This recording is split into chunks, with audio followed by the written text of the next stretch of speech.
The guard didn't have time to process what was going on, surprised by the sight of Philip suddenly appearing right before their eyes. Philip followed through by reaching towards the guard's sword. And the moment he had a grab on the handle, he landed a kick on his opponent, and the guard collapsed backwards.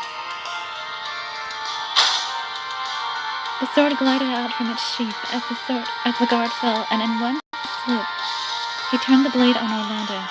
"Skeletana, go and join Victor and the princess." Philip spoke without taking his eyes off Orlando. He seemed a different person to the one who usually held a pen and not a sword. Okay? Skeletano! Princess, so scared. He reached my side and then fell to his knees in relief. I was patting Skeletana reassuringly on the spine clash of metal, and the striking sound echoed throughout the room. Around the room. "Philip! Don't worry, Jandy. I'll protect you. I will protect you. Wait for me, my princess, and be ready for your celebratory kiss." Orlando and Philip's swords traded blows as he talked. Orlando's sword just slipped past the arteries and Orlando's sword slipped just past the arteries and Philip's neck, and Philip slashed at Orlando's midsection. We're matching each other, blow for blow. They clashed to the side, then up above their heads. Philip deflected a direct blow from Orlando. "You're starting to puff. Perhaps all that pen-holding has made you weak.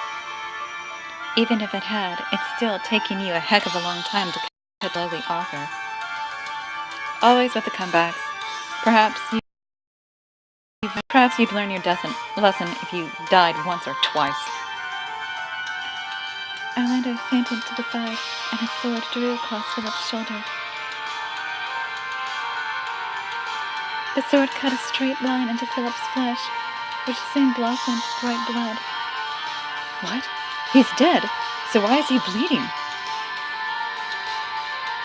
There's too much of a gap between the bodies of the dead and the living. Sweat had started to form on Philip's brow. It's too dangerous for him to carry on battling.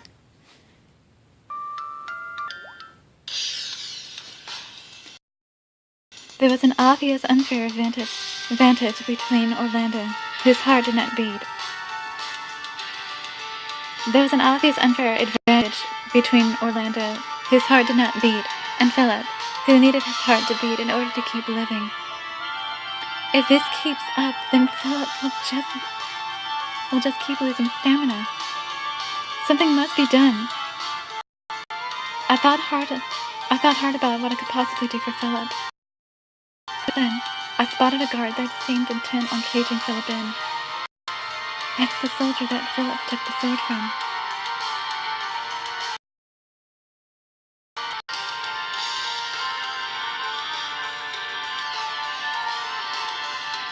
I should be fighting too. I'm just as dead as Orlando is. No matter what happens, I cannot die.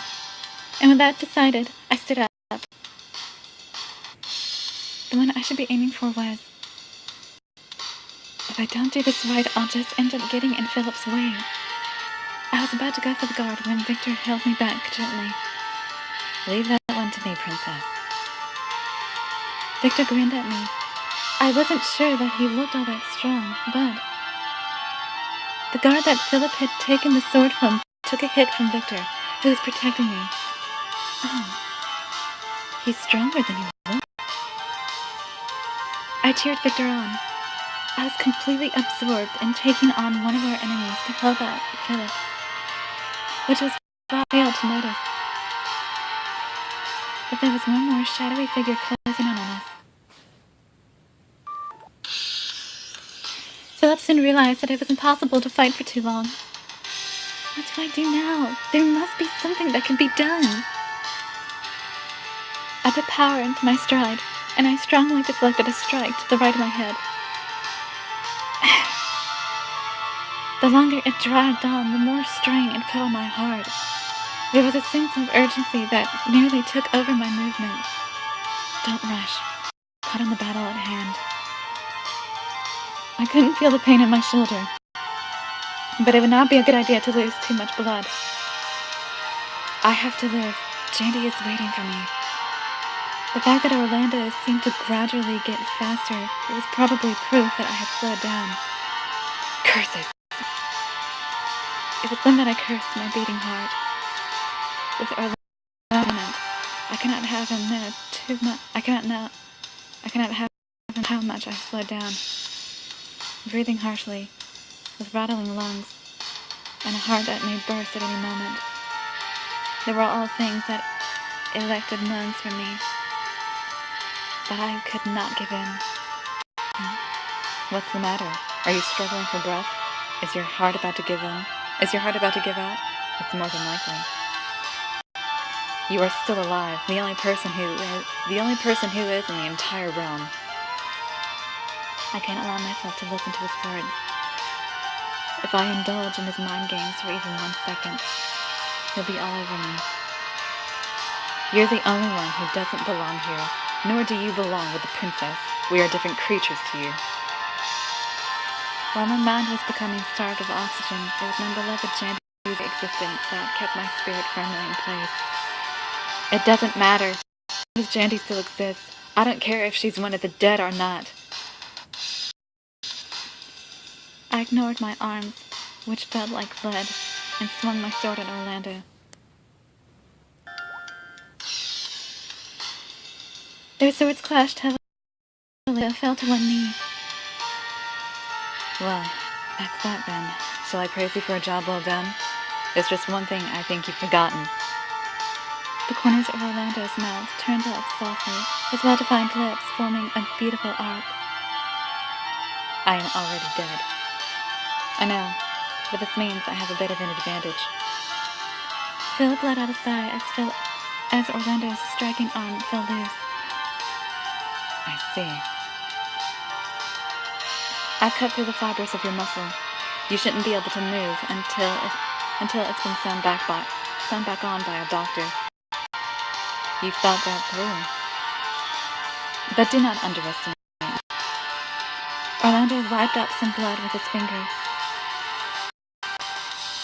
There was an even brighter light shining in his amethyst eyes. Nay. Orlando traded the sword from his fallen right arm to his left, and changing his stance, readied himself to strike. I don't have a dominant sword hand. Even if I lose one arm, that does not give you an advantage. You who's now in trouble. A harsh sound that pierced the eardrums rung out once more as steel met steel. Time passed on with neither one looking to have the upper hand until... I'm not very patient in nature. What a coincidence! I'm not very patient myself.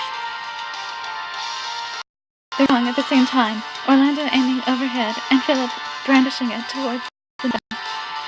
This last strike would determine everything, would decide everything. Who would win would be anyone's guess, or so I thought. Wait, right there! There was a gruff shout, and everyone's eyes turned to one person. Me. Do you not care what happens to the princess and skeleton over here? Have just entered Philip's field of vision as his attention focused on me. Not now. Philip lost a fraction of his movement. The thin tip of the sword pierced through Philip's merciless lips ceased to move.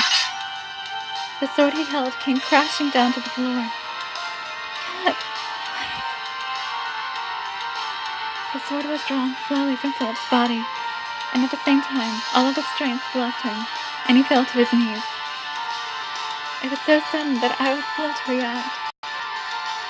The sight of my beloved falling to his knees, blood pouring from his wound, his chestnut hair fell forward, and I could not make out his face.